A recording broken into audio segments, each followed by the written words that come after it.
انا نحن نزلنا الذکر وانا له لحافظون، اس میں مفسرین کے اقوال دکھائی ہے. اس میں اس آیت کا ظہور بھی اس بات پہ نہیں ہے کہ اللہ تعالیٰ نے ذمہ لیا ہے. ٹھیک ہے نا. بسم اللہ الرحمن الرحیم. قرآن پاک ایک جامع مکمل محفوظ کتاب ہے. اس پر مسلمانوں کا اجماع ہے، اور مگر حسن اللہ یاری اور ان جیسے غالی شیعہ قرآن پاک کی تحریف کے بھی قائل ہے معاذ اللہ. ایک وہ کتاب کے جو مجمع علیہ ہے کہ جس پر تمام امت جمع تھی. اب ان کی پہلی کتابوں میں موجود ہے تحریف کے اقوال تو، لیکن بہرحال شیعہ کی اکثریت اس اقوال کو ٹھیک نہیں مانتی، مگر کچھ غالی شیعہ جس طرح حسن اللہ یاری اور جیسے اور لوگ ہیں وہ قرآن پاک کو محرف مانتے ہیں. معاذ اللہ اس میں کمی مانتے ہیں، کمی ہوئی ہے.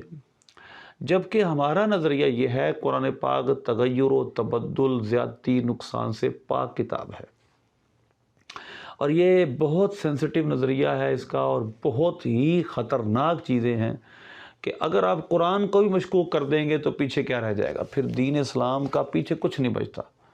تو قرآن ایک محفوظ جامع مکمل کتاب ہے. میں اس پر پوری سیریز بنانے جا رہا ہوں. آج کی میری پہلی ویڈیو ہے کہ اس کے جتنے اعتراضات کوشش کریں گے ان تمام اعتراضات کو جڑ سے اکھاڑ دیں. اس نے جو قرآن پاک کے متعلق نظریات پیش کیے وہ آہستہ آہستہ ہم اس کو سمیٹیں گے، اس کے جوابات دیں گے. لیکن پہلی بات سورہ حجر کی آیت نمبر 9، اِنَّا نَحْنُ نَزَّلْنَا الذِّكْرَ وَإِنَّا لَهُ لَحَافِظُونَ، ہم نے یہ قرآن نازل کیا، ہم ہی اس کی حفاظت کرنے والے ہیں. اس کے بارے میں اس کی آپ نے ویڈیو دیکھی ہے. یہ کیا کہتا ہے؟ یہ کہتا ہے کہ جی یہ جو آیت ہے اس کے بارے میں قرآن کی تفسیر اور تفسیروں میں بھی لکھا ہے، مفسر کے قول بھی ہیں، یعنی اور بھی قول ہیں اس کے علاوہ، اور اس کا سیاق و سباق اور طرح کا ہے. لیکن میں آپ کے سامنے اس کا سیاق و سباق بھی پیش کروں گا، مفسرین کے اقوال بھی پیش کروں گا، اور آپ کے سامنے یہ بات رکھوں گا کہ قرآن پاک کی یہ آیت قرآن پاک کے بارے میں ہی ہے. اس کا قرآن کا سیاق اور سباق بھی یہی بتاتا ہے. سب سے پہلے ہمارے مفسرین کے جنہوں نے اس نے کہا ہے، اور ایک اہم نقطہ یہ ہے کہ ان کے بہت سارے مفسرین نے اس کی تفسیر نہیں کی. اِنَّا نَحْنُ نَزَّلْنَا الذِّكْرَ، مثلا یہ تفسیر قمی ان کا بڑا سب سے مفسر سمجھا جاتا ہے. تفسیر قمی میں اس آیت کی تفسیر موجود نہیں ہے. کیوں؟ تفسیر قمی والے نے اس کی تفسیر کیوں نہیں کی؟ آپ دیکھ لیں ساری آیت، دیکھو صفحہ سارا دیکھ لیں، اگلا صفحہ دیکھ لیں، کہیں اس آیت کی تفسیر موجود نہیں. کیوں؟ اس تفسیر قمی میں کیوں موجود نہیں؟ اِنَّا نَحْنُ نَزَّلْنَا الذِّكْرَ وَإِنَّا لَهُ لَحَافِظُونَ کی تفسیر کیوں موجود نہیں؟ سوال ہے یہ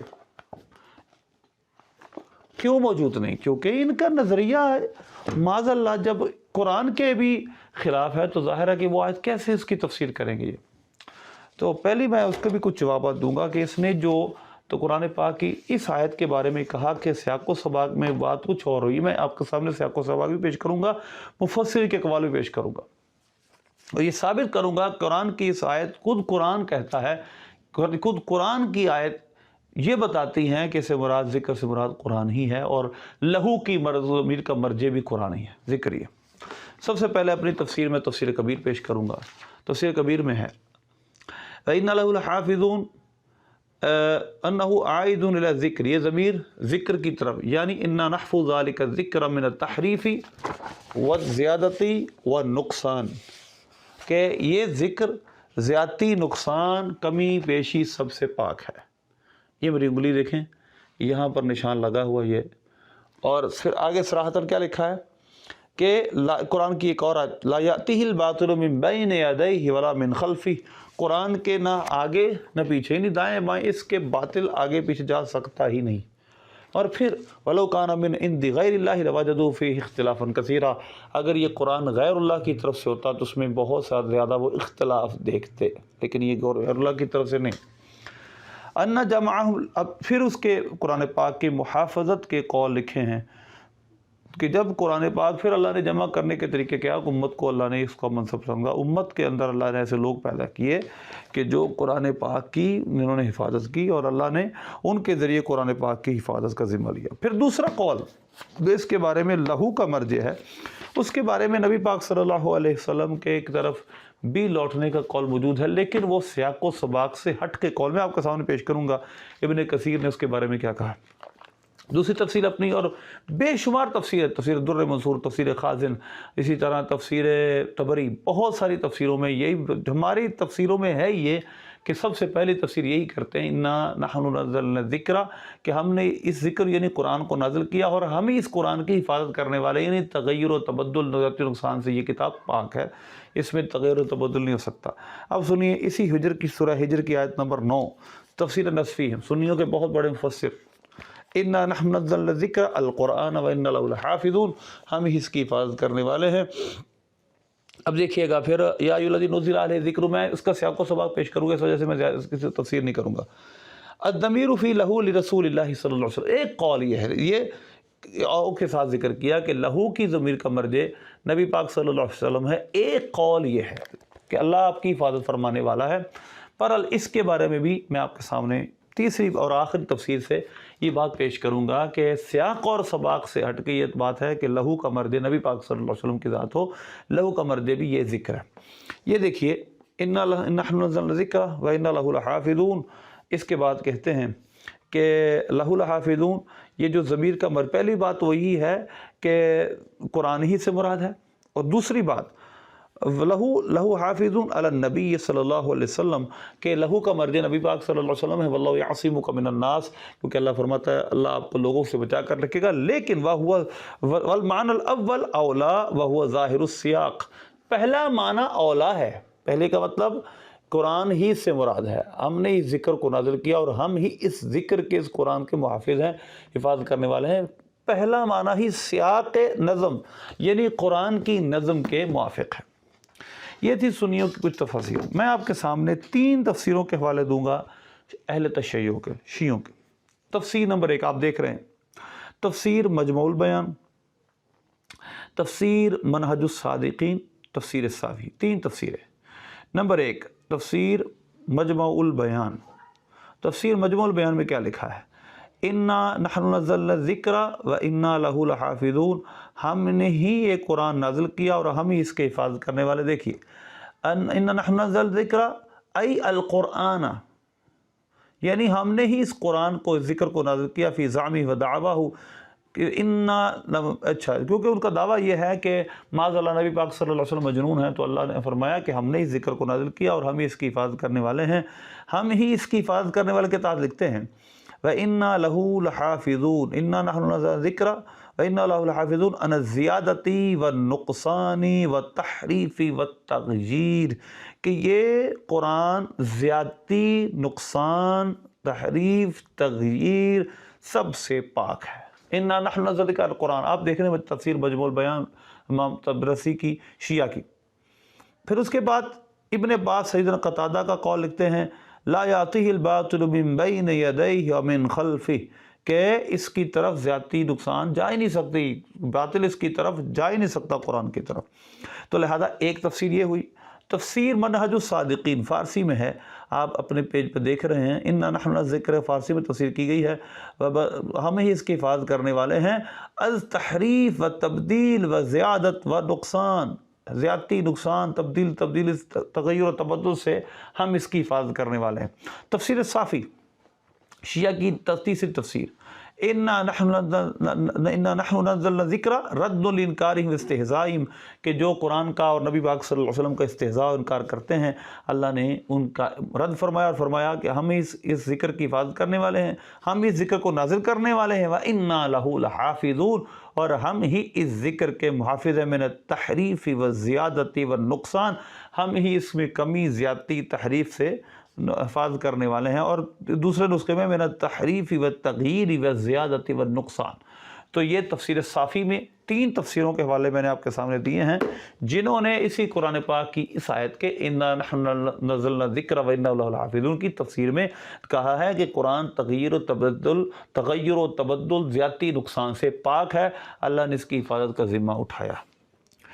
ایک بات تو یہ ہوئی کہ مفسرین میں شیعہ اور سنی دونوں مفسرین کے نزدیک جنہوں نے اس کی تفسیر کی ہے شیعوں میں سے بہت ساروں نے اس کی تفسیر ہی نہیں کی، تو جنہوں نے تفسیر کی ہے انہوں نے اس کی تغیر و تبدل، زیادتی، نقصان سے تفسیر کی، اور قرآن ہی سے مراد دیا ہے، قرآن ہی، ذکر سے مراد بھی قرآن ہے، لہو سے مراد بھی قرآن ہے۔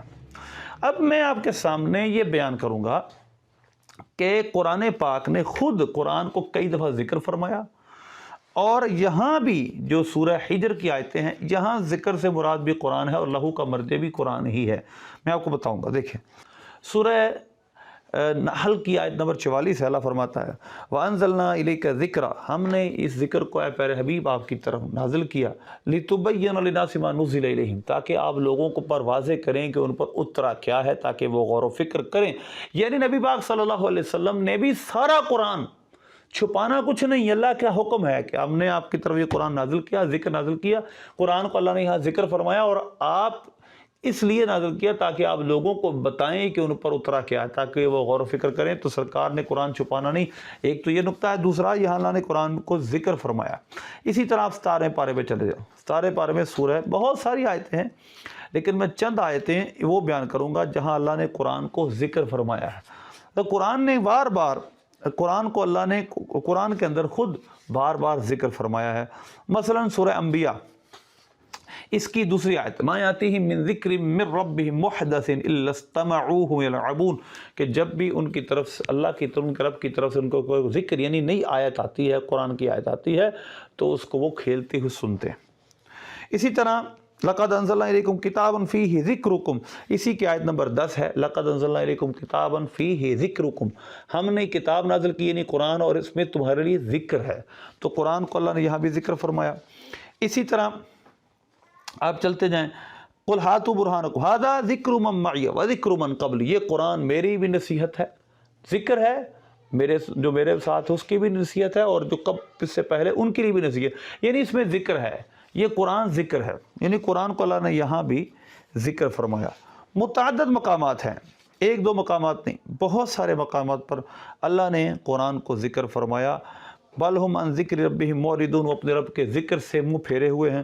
تو قرآن نے جا بجا قرآن کو خود ذکر کہا ہے، اللہ نے خود قرآن کو ذکر فرمایا۔ اور یہاں پر سورہ حجر میں دیکھیے کہ اس کا سیاق و سباق بیان کروں گا، انا نحن نزلنا الذکر وانا لہ لحافظون کا، انہوں نے کہا ربما یود الذین کفروا، یہاں پر 14 پارہ شروع ہو رہا ہے، وقالوا یا ایھا الذی نزل علیہ الذکر انک لمجنون، انہوں نے کہا کافروں نے، اے وہ جس کی طرف ذکر یعنی قرآن نازل کیا گیا، وہ بے شک تم معاذ اللہ تم مجنون ہو، معاذ اللہ، انہوں نے سرکار کو مجنون کہا۔ لو ما تاتینا بالملائکۃ ان کنت من الصادقین، آپ ہماری طرف کوئی فرشتہ کیوں نہیں لے کر آتے اگر آپ سچے ہیں۔ ما ننزل الملائکۃ الا بالحق وما كانوا اذا منذرین، اللہ فرماتا ہے فرشتے کو صرف حق کے ساتھ نازل کرتے ہیں، اور جب فرشتہ نازل ہو جائے گا تو پھر مہلت نہیں دی جائے گی۔ انا نحن نزلنا الذکر، اب بتائیے قرآن کا سیاق و سباق کیا ہے، نظم قرآن کیا بتا رہی ہے کہ اللہ قرآن کو فرماتا ہے کہ ہم نے ہی ذکر کو یعنی قرآن کو نازل کیا، وَإِنَّا لَهُ لَحَافِظُونَ، اور ہم ہی اس کے محافظ ہیں۔ لہو کا مرجع جو قریب ہوتا ہے، یہ اصول ہے کہ مرجع ہمیشہ قریب کو ٹھہرایا جاتا ہے، لہو کا مرجع ذکر ہے، یعنی ہم نے اس قرآن کو نازل کیا اور ہم ہی اس کی حفاظت کرنے والے ہیں۔ پھر اسی طرح آپ دیکھیں کہ آگے پھر اللہ تبارک و تعالیٰ نے ذکر فرمایا ہے آسمان پر شیاطین کا جانا اور ان پہ شہاب ثاقب پڑھنے کا، کیونکہ قرآن کی حفاظت کا ذمہ اللہ نے دیا ہے، تو لہذا شیطان پہلے آسمانوں پہ جاتے تھے، اور ذکر اور قرآن پاک کے علاوہ جو قرآن سے پہلے آیتیں آتی تھیں، اللہ کے احکام آتے تھے، ان کو سن لیا کرتے تھے۔ اب ایسا نہیں، سورہ جن میں بھی اس کا ذکر ہو، یہاں بھی ہے، وَحَفِظْنَاهَا مِن كُلِّ شَيْطَانٍ رَجِيمٍ، ہم نے آسمان کو ہر رجیم شیطان سے محفوظ کر دیا، إِلَّا مَنِ اسْتَرَقَ السَّمْعَ فَأَتْبَعَهُ شِهَابٌ مُبِينٌ، ہاں جو چوری چھپے قرآن، کوئی اس اللہ کا حکم سننا چاہے چوری چھپے کرے تو اس کے پیچھے شہاب ثاقب پڑ جاتا ہے، اس شیطان کو وہ شہاب ثاقب مارا جاتا ہے۔ تو لہذا قرآن کا ذمہ، حفاظت کا ذمہ اللہ نے خود اٹھایا، اور اس جگہ قرآن ہی مراد ہے، سیاق و سباق بھی یہی کہتا ہے، اور لہذا اجماع امت بھی اس پر ہے کہ قرآن ہی وہ محفوظ کتاب ہے جس میں تغیر و تبدل کی کوئی گنجائش نہیں۔ انشاءاللہ ہم آئندہ ویڈیو میں یہ بات تفصیل سے کریں گے کہ قرآن تغیر و تبدل سے اور جو کچھ یہ اعتراضات کرتے ہیں ان تمام سے پاک ہے۔ اللہ ہمیں بلکہ توفیق عطا فرمائے۔